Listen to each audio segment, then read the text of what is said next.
First, let me commend my brother, the senior advocate, for a great paper. Noni saying was brilliant. There are so many brilliant people, but there are few sincere and honest people. So I respect and commend you for the truth. Brilliance is cheap, but honesty is expensive. Thank you very much. Let me say this very clear, and I'm going to respond to 3 key points. First, in every country, elections are one of strategy. So in the US today, you see policy people, strategists thinking around messaging, thinking around mapping constituencies. In Nigeria as well, election is one of strategy. And the strategy of election in Nigeria is very simple. Bribe INEC, bribe judiciary, commandeer the security, and they are done. The people that destroyed 23 election is INEC and judiciary. The rules were clear. The Electoral Act is not perfect, but it was very clear. I'm surprised that any judge who understands administrative law, which I have taught in the university for years, which I studied under the best in the world, would argue that an entire regulation built on a law, an act, a regulation, directing that you will do X, you can choose to do Y, when there is legitimate expectation and detrimental reliance. INEC was totally wrong, and the courts, Supreme Court downwards, got it wrong. When an agency created under the law with an enabling act and a constitution that says you can make rules, makes rules, those rules are law. They can unmake it through rule-making process. If they don't, they are bound to obey it. Results should have been transmitted electronically. I'm ashamed. I have a PhD in law and I can stand anywhere in the world to dispute the best and brightest. I was ashamed that the court affirmed that INEC can just walk away from the law. 5 years I was a regulator of electricity. When we make tariff, it's the same way INEC makes rules. We make those laws, tariffs. They are legal instruments. They are binding in law.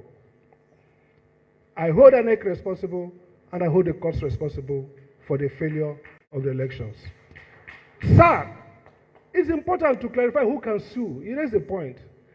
Electoral jurisprudence, the problem with Nigerian elections is that they don't understand electoral jurisprudence.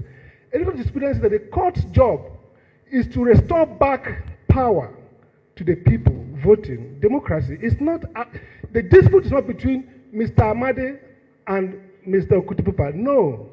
It's about the people's right to elect their leader. Therefore, we shouldn't be saying that only persons who contested and who could have won could file electoral petition. No.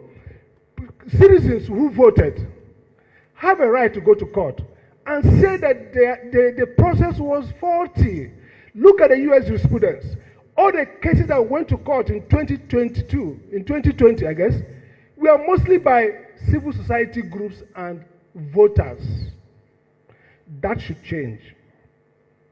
Now, what does it take to nullify election?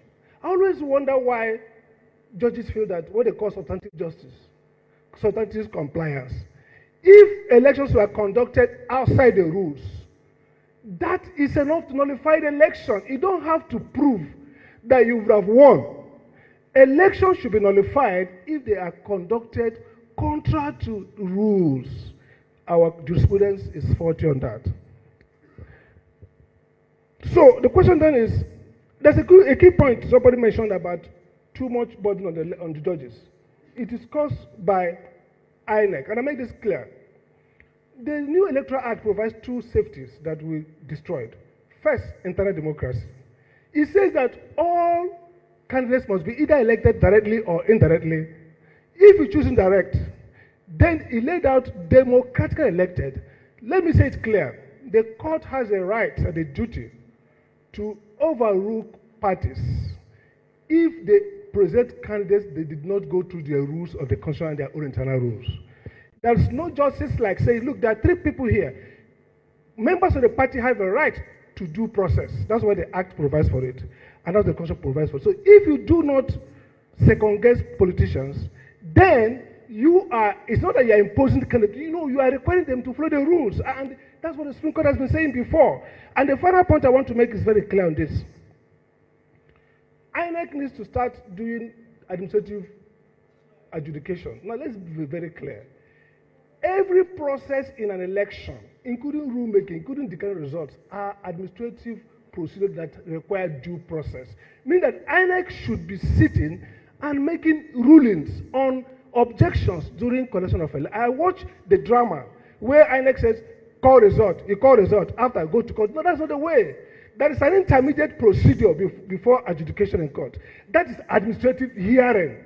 You must establish the validity of those results through a process that INEC can now make rules, which the court will now review through judicial review. So the critical point is here, and I want to end on this note. The Amechi case you mentioned, sir, interesting case.